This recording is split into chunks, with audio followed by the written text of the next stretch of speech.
네, 안녕하세요 여러분, 반갑습니다. 로켓맨입니다. 오늘 또 오랜만에 카메라를 켰는데 텍사스 여행 갔다 와서 처음 켜는 것 같아요. 근데 텍사스 여행에 대한 리캡, 그런 후기는 좀 나중에 찍어보고, 오늘은 급하게 앱셀레라 이야기를 한번 해보려고 카메라를 켰는데 지금 굉장히 많이 급등하고 있습니다. 지금 앱셀레라가 본장에서 뭐 한 18% 올랐고, 지금 아프터도 막 30몇 %까지 갔다가 지금 11%로 떨어졌는데, 뭐 어쨌거나 지금 장 자체랑 애프터마켓 해가지고 거의 30%가 지금 올랐거든요, 하루 만에. 그래서 지금 뭐 앱셀레라 투자하시는 분들, 특히 외국인 투자자분들 해가지고 지금 이유가 뭔가 지금 막 이유 없이 올랐으니까 지금 너무 답답한 거죠. 그래서 어리둥절하고 있는 상황인데, 저희씨도 아침에 일어나니까 이게 뭔가 싶더라고요. 그래서 제 개인적으로 막 찾아보니까 약간 뭐 특별히 딱 이거다라는 이유는 없었던 것 같은데, 제가 보기엔 그래도 제 생각을 한번 한번 이야기해보자면은, 일단 헬스케어 자체, 그 섹터 자체가 조금 많이 오르는 것 같더라고요. 그리고 앱셀레라 뿐만 아니라 다른 좀 작은 회사들도 어느 정도 랠리가 좀 있었고 많이 좀 오른 것 같더라고요. 앱셀레라 뿐만 아니라. 그래서 그런 것도 좀 있고, 분위기가 약간 돈 흐름 자체가 약간 헬스케어로 들어오는 느낌도 좀 있고, 그리고 제가 보기에는 앱셀레라가 숏 포지션이 좀 있거든요. 저는 이제 유료로 구독하는 어떤 사이트가 있는데, 거기 보면은 앱셀러가 가지고 있는 숏 볼륨이나 이런 거 다 볼 수 있는데, 조금 디테일하게 거기 보면은 절대 작은 그게 아니에요. 포지션 가지고 있는, 숏 포지션 가지고 있는 애들이. 그래서 스코어 보면은 뭐 70 스퀴즈가 날 확률도 70 몇 %인가 뭐 굉장히 높아요. 그래서 그만큼 숏을 들고 있는 애들이 많은데, 이번처럼 볼륨이 거래량이 폭발하면서 이렇게 올라가 버리면은 걔네들 커버해야 되는 애들이 생길 수도 있으니까, 아프터마켓에 이렇게 또 좀 슈팅이 생겼는지 저는 그런 합리적인 의심을 좀 해보고 있습니다. 그래서 그것도 좀 이유가 될 것 같고, 그리고 헬스케어 쪽 전체적으로 좀 좋았던 게, 약간 최근에 계속 나오는 이야기가 신약 개발에 대한 어떤 규제 완화, 뭐 이런 이야기도 계속 나오잖아요. 그래서 이런 것들이 다 복합적으로 좀 작용한 것 같은데, 근데 이렇게 막 30%씩 올라갈 만한 어떤 특별한 뉴스가 없다라는 게 약간 신기하기도 하면서 애매한 거죠.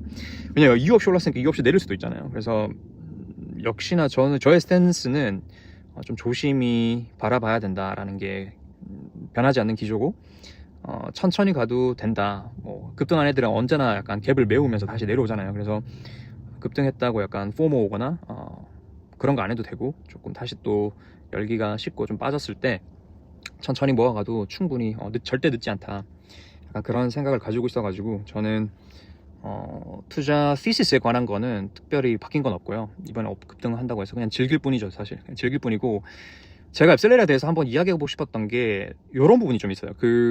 저는 항상 이 부분 좀 의아했거든요. 약간 이야기해보자면은, 캐나다랑 호주랑 한국이랑 그 나라 사이즈는 비슷해요. 그 GDP라든지. 근데 유독 다른, 호주랑 한국은 약간 큰 기업이 있어요. 바이오테크나 제약. 호주 거는 100빌리언 달러였고, 한국도 셀트리온이랑 뭐 삼성 바이오로직스가 큰 회사잖아요. 제 기억에는 봤을 때 뭐 70조, 50조 이상, 아무튼 훨씬 엄청 큰 회사들이 있는데, 경제 규모가 그렇게 비슷한 나라에서 캐나다는 제일 큰 애가, 제가 마지막으로 체크했을 때가 3조? 3조, 4조 뭐 이렇게밖에 안 돼요.